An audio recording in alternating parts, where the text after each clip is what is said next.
तो गाइस कैसे हैं आप सब लोग। ब्रदर वू के एपिसोड 11 के साथ हाजिर हूं। तो लास्ट एपिसोड के एंड पे हमने देखा था किंकी की गर्दन के अंदर एक पॉइजन वाली नीडल लगती है, जिस पॉइजन को हमारा वुफू चूस का निकाल देता है और उसके बाद हमारा वुफू अपना मोबाइल निकालता है, हीटियान को कॉल लगाता है। हीटियान के फादर भी उसके पास ही होते हैं, जबकि ली मैंग भी वहीं पर होती है। ली मैंग फोन उठाती है, फादर से कहती है वुफू की कॉल है। फादर से कहते हैं लगता है कि किलर फेल हो चुका है, वो वुफू को मारने में नाकाम रहा। चलो ठीक है, कॉल को एक्सेप्ट करो और फोन को स्पीकर पर डाल दो। ली मैंग कॉल को एक्सेप्ट करती है और उसके साथ ही फोन को स्पीकर पर डाल देती है। वो फोन से कहता है सिर्फ तुम्हें 3 दिन देता हूँ, 3 दिन के बाद मैं चाहता हूँ कि हीटियान सभी लोगों के सामने घुटने टेककर मुझसे माफी मांगे। ये इसका आखिरी मौका होगा, अगर ये ऐसा नहीं करता तो उसके बाद इसके साथ बहुत ही बुरा होने वाला है। इसी के साथ ही हमारा वुफू कॉल को कट कर देता है। ये सुनने के बाद पूरे कमरे में खामोशी छा जाती है। वो सभी लोग वहीं पर खामोश हो जाते हैं क्योंकि हमारे वुफू ने उसको 3 दिन की डेडलाइन दे दी और उसके साथ वार्निंग दी है। किंग कहती है ये ही फैमिली वाले तो बहुत ज्यादा आगे बढ़ते जा रहे हैं, इन्हें क्या लगता है कि इनके पास ही गैंग है तो ये यहाँ पर कुछ भी कर सकते हैं, कि उनका ही गैंग इतना भी पावरफुल नहीं है। जबकि हमारा वुफू उसकी बात सुनने के बाद से कहता है तुम्हें ज्यादा परेशान होने की जरूरत नहीं है क्योंकि उनका झगड़ा तो मेरे साथ है, उनका झगड़ा तुम्हारे साथ नहीं है। किंग उसकी बात सुनने के बाद शर्माते हुए गुस्से के साथ उसे कहती है तुम तो बस एक बेवकूफ लड़के हो, पता नहीं तुम मेरे मतलब को कब समझोगे। नेक्स्ट सीन फिर से हमें हॉस्पिटल का दिखाया जाता है। हॉस्पिटल में हीटियान काफी गुस्सा हो जाता है। टियान हाउ कहता है फादर वो सिर्फ और सिर्फ एक कमजोर सा बहुत ही पुअर फैमिली से है, बैकग्राउंड में कोई खास नहीं है और ऊपर से वो यहाँ पर मुझे ऑर्डर दे रहा है। उसने मुझे धमकी दिया है कि 3 दिन के अंदर अंदर मैं उससे माफी मांगू, वो भी सारे स्कूल के सामने। मारा ऐसा कैसे हो सकता है, मैं उससे माफी कैसे मांग सकता हूँ। उसके फादर उसे कहते हैं तुम्हें ज्यादा परेशान होने की जरूरत नहीं है, तुम्हारा भाई सिर्फ 2 दिन में वापस आने वाला है। ही गैंग के यहाँ पर वापस आता ही सब कुछ ठीक हो जाएगा, वो तुम्हारे इस दोस्त को मार डालेगा। यहीं से हमारा नेक्स्ट सीन वुफू के रूम का दिखाया जाता है। मोटू और हस्की दोनों ही अपने रूम में होते हैं, जबकि हमारा वुफू भी वहीं पर होता है। उसी वक्त बाहर का सीन भी दिखाते हैं। उनके गलियारे में से कराटे क्लब के लड़के चलते हुए आ रहे होते हैं और उन कराटे क्लब के मेंबर्स का जो करंट प्रेसिडेंट है उसका नाम जिन होता है। वो दोस्तों से कहते हैं जिन क्या हम लोग वाकई वहाँ पर जा रहे हैं, उसका रूम यहीं पर है, वो यहीं पर इसी डॉर्म रूम में रहता है। वो दरवाजे पे नॉक करते हैं, दरवाजा खोलकर अंदर आ जाते हैं। वो और मोटू उन लोगों को यहाँ पर देखकर काफी ज्यादा हैरान होते हैं। वो लोग दरवाजे से अंदर एंटर होते हैं। मोटू वुफू से कहते हैं ब्रदर वो अब ये मत कहना कि तुमने कराटे क्लब वालों से पंगा लिया है। वुफू से कहता है नहीं मैं तो इनको जानता भी नहीं हूँ, पता नहीं ये लोग कौन है और यहाँ पर क्या करने के लिए आए हैं, तो फिर मैं इनको ऑफेंड क्यों करूंगा।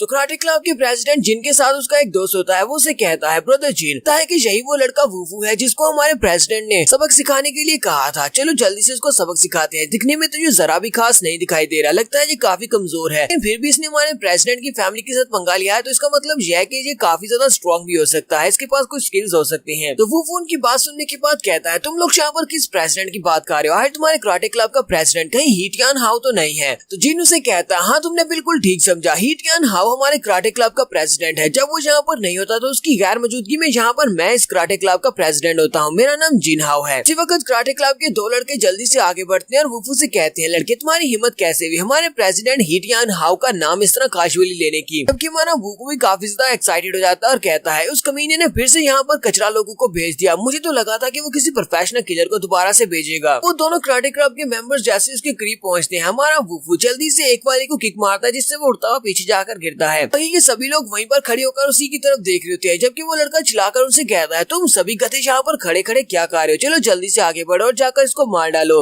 मोटू ब्रदर वो से कहता है ब्रदर वो तुम्हें बहुत ज्यादा होशियार रहना होगा, ये हमारे कराटे क्लब के मेंबर्स हैं, इनके पास काफी सारे स्किल्स हैं। वो से कहता है तुम्हें परेशान होने की जरूरत नहीं है, मेरे सामने तो ये कुछ भी नहीं है, ये इस लायक नहीं है कि यहाँ पर इनसे एहतियात की जाए क्योंकि ये इस लायक है ही नहीं कि ये मुझसे फाइट भी कर सके। हमारा वुफू से फाइट करने के लिए आगे बढ़ आता है कि वो लड़के भी उसकी बात सुनने के बाद चिल्लाना शुरू कर देते हैं और उसे कहते हैं तो कुछ ज्यादा ही एरोगेंट होते जा रहे हो, चलो मिलकर इसके ऊपर अटैक करते हैं और इसे हॉस्पिटल भेजते हैं। वुफू जल्दी से आगे बढ़ता है और उनमें से एक वाले लड़के के मुंह पर एक जबरदस्त पंच मारता है जिससे वो लड़का वहीं पर ग्राउंड के ऊपर पटक बेहोश हो जाता है। इसके बाद वुफू बाकी सभी की तरफ देखता और कहता है तुम ही लोगों ने तो कहा तुम मुझे हॉस्पिटल भेजने वाले हो, चलो जल्दी से आगे बढ़ो, आप मुझे हॉस्पिटल भेज कर दिखाओ। वहाँ पर टोटल 3 लड़के बचते हैं, एक उनका प्रेसिडेंट जीना और उसके साथ 2 लड़के हैं। तो वो दोनों लड़के कहते हैं चलो मिलकर आगे बढ़ते हैं। दोनों ही लड़के मिलकर आगे की तरफ बढ़ते हैं। वो वुफू के करीब पहुँचते हैं तो वुफू कहता है इन लोगों को क्या लगता है कि जो मिलकर मेरे पर अटैक कर पाएंगे। वो वहीं पर से घूमते हुए एक वाले के चेहरे के ऊपर एक जबरदस्त किक मारता है जिससे वो नीचे गिर जाता है, फिर साथ ही वो दूसरे वाले को किक मारता है और वो भी नीचे गिर जाता है। अब यहाँ पर सिर्फ और सिर्फ उनका प्रेसिडेंट जिन बचता है। प्रेसिडेंट जिन वुफू से कहता है जैसा एक कल्टीवेटर जो कि की राम के फर्स्ट लेवल पर होता है वो हमारे जैसे नॉर्मल इंसानों से बड़ी आसानी से फाइट करके जीत सकता है, लेकिन अगर तुम्हारा सामना किसी कल्टीवेटर के साथ हो जाए जो कि सेम लेवल पर हो तो फिर तुम्हारे लिए भी इस फाइट को जीतना मुश्किल हो जाएगा। वो भी जल्दी से अपने हाथ में अपनी की पावर को रिलीज करता है और कहता है अब तुम यहाँ पर मरने वाले हो क्योंकि मैं भी एक कल्टीवेटर हूँ। वुफू से इशारा करता है और कहता है अच्छा तो फिर ठीक है आ जाओ, दिखाओ बताओ मुझे तुम क्या कर सकते हो। वो आगे बढ़ते हुए अपने हाथ को उसके ऊपर स्लैश लगाता है, उससे काफी सारी एनर्जी निकलती है, लेकिन हमारा वुफू नीचे झुकते हुए उसके अटैक को अवॉइड कर लेता है। जैसे ही वो उसके अटैक को अवॉइड करता है, वो फिर से अपने हाथ को घुमाते हुए अपनी की पावर को रिलीज करता है, वुफू पर अटैक करता है, जबकि वुफू फिर से उसके अटैक को अवॉइड कर लेता है और सोच रहा होता है इस लड़की के पास तो काफी सारे स्किल्स हैं, ये बाकियों से काफी बेहतर है, लेकिन ये इतना भी बेहतर नहीं है कि ये यहाँ पर मुझे हरा सके।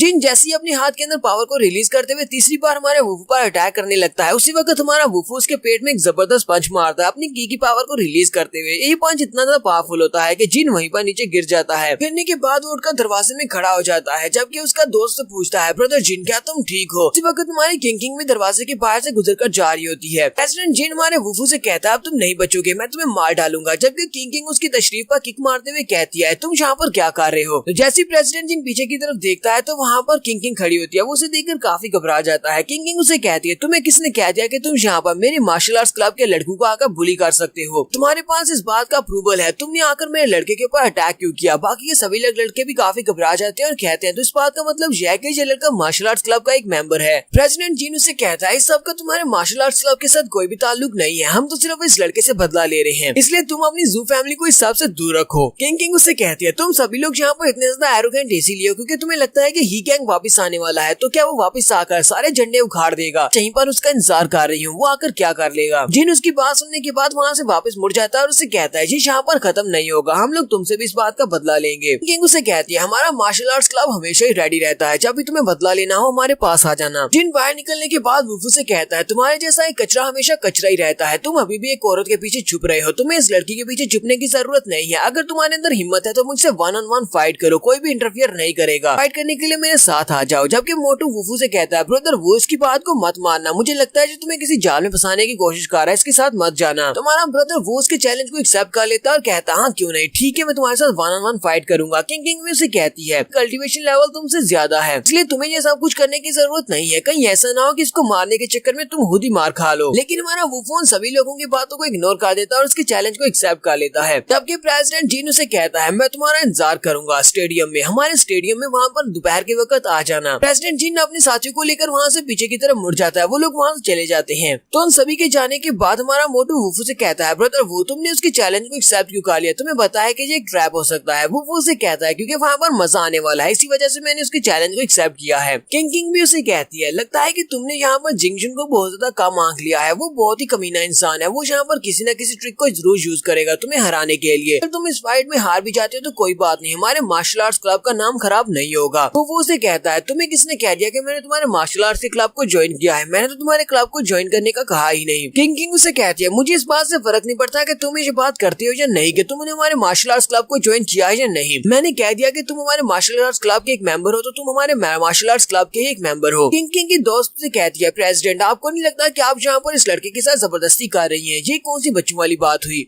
किंग उसे कहती है हम लोग मार्शल आर्ट्स क्लब से हैं और हम लोग हमेशा ही अपनी स्ट्रेंथ को यूज करते हुए दूसरों से अपनी बातों को मनवाते हैं, तो मैं इससे ये बात भी मनवा लूंगी। साथ ही वो सामने हस्की की तरफ देखती है और कहती है ये लड़का तो हमारे क्लब का मेंबर बनेगा और उसके साथ साथ ये छोटा डॉग ये भी हमारे मार्शल आर्ट्स क्लब का एक मेंबर बनेगा। हमारा मोटू वहीं पर रोना शुरू कर देता है और कहता है ये क्या एक डॉग की भी मुझसे ज्यादा वैल्यू है, ये मेरा भी तो कह सकती थी कि मैं भी मार्शल आर्ट्स क्लब का मेंबर बन सकता हूँ। तो नेक्स्ट सीन हमें दोपहर के वक्त का दिखाया जाता है। दोपहर के वक्त स्कूल के जिम्नेजियम में टियान हाउ भी वहाँ पर आया होता है अपनी व्हील चेयर के ऊपर कर, जबकि वो लड़का जिन उसके सामने खड़ा होता है। टियान हाउ अपने पास से कुछ पॉइजनस नीडल्स को निकालता है और उसे देते हुए कहता है ये पॉइजनस नीडल अपने पास रखो, मेरे पास बस इतनी ही थी। इस असैसिनेशन अटेम्प्ट में वो लड़का बच गया था, लेकिन मैं चाहता हूँ कि इस बार वो ना बचे। फाइट के दौरान इस पॉइजनस नीडल को उसकी बॉडी में दंसा देना और वो नहीं बच पाएगा, वो मारा जाएगा। मैं आज यहाँ पर इसीलिए आया हूँ क्योंकि मैं उसे अपनी आंखों के साथ यहाँ पर मरता हुआ देखना चाहता हूँ, मैं अपनी आंखों से उसे मरता हुआ देखूंगा। लेकिन उसे कहता है बोस अब जबकि तुमने मुझे ये पॉइजनस नीडल दे दी है तो तुम्हें ये सब कुछ पर्सनली करने की जरूरत नहीं है, तुम्हारा काम हो जाएगा। साथ ही वो टाइम देखते हैं और कहते हैं अभी आधा घंटा ऊपर हो चुका है, लेकिन वो लड़का अभी तक यहाँ पर पहुंचा क्यों नहीं, लगता है कि वो डर कर भाग गया है। कराटे क्लब के मेंबर अपने बॉस टियान हाउ से कहते हैं वो तो सिर्फ और सिर्फ एक छोटा सा कल्टीवेटर है, ऊपर से वो फर्स्ट ईयर का स्टूडेंट है, हम अपने साथ कुछ और लड़कों को लेकर जाते हैं और जाकर उसके हाथ पांव तोड़ देते हैं, बात को इतना मुश्किल बनाने की क्या जरूरत है। टियान हाउ उन लड़कों से कहता है तुम लोग तो कुछ ज्यादा ही समझदार हो, जरा मेरे करीब आना। लड़का उसके करीब आता है और उसे कहता है हाँ ब्रदर हाँ बताओ तुम्हें क्या कहना है। वो उसके चेहरे पर एक जबरदस्त थप्पड़ मारता है और उसे कहता जाता है बेवकूफ कहीं के। मैं क्या लगता है कि उस लड़के के साथ डील करना इतना ज्यादा आसान है। अगर मैं कुछ लड़कों को ले जाकर उसके हाथ पांव तोड़वा सकता तो फिर मैं यहाँ पर अपने हाथ पांव तोड़वा कर व्हील चेयर के ऊपर क्यों बैठा होता। क्या तुम्हें लगता है कि मुझे यहाँ पर इस चेयर के ऊपर बैठने में मजा आ रहा है। उसी वक्त वो लोग सामने की तरफ देखते हैं तो सामने से हमारा वुफो और उसके साथ किंग होते हैं। वो दोनों यहाँ पर पहुंच जाते हैं। तो यहीं पर हम लोग अपनी एपिसोड 11 का एंड करेंगे। नेक्स्ट एपिसोड में देखेंगे हमारा वुफो यहाँ पर फाइट करेगा और यहीं से हमारे वुफो की किलिंग स्प्री स्टार्ट होगी।